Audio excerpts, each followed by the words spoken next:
Operation সিঁদুর সিনেমার ঘোষণা, উত্তেজনা নেট পাড়ায়।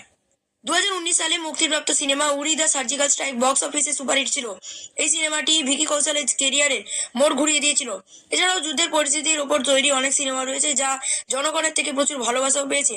এবার 2025 সালে ভারত ও পাকিস্তানের মধ্যে চলা এই উত্তেজনা ও অপারেশন সিঁদুর নিয়ে সিনেমা বানানোর ধুম পড়ে গিয়েছে। তবে অপারেশন সিঁদুর সিনেমার পোস্টার আসতেই চড়ল আমজনতা।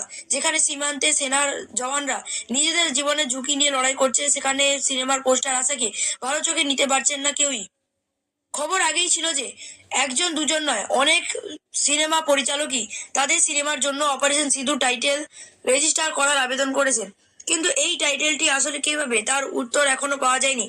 এখন ভারত ও পাকিস্তানের মধ্যে চলা যুদ্ধের মধ্যে পরিচালক উত্তম মাহেশ্বরী ও নিতিন কুমার গুপ্ত এই বিষয়টি নিয়ে সিনেমা তৈরির ঘোষণা করে ফেলেছেন।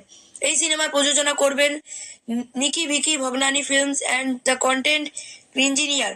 পোস্টার প্রকাশ করে নির্মাতারা এই বিষয়টি আনেন সামনে। এই বিষয়টি নিয়ে কি সিনেমা বানানো উচিত, আপনার কি মনে হয়? কমেন্টে লিখে জানাবে।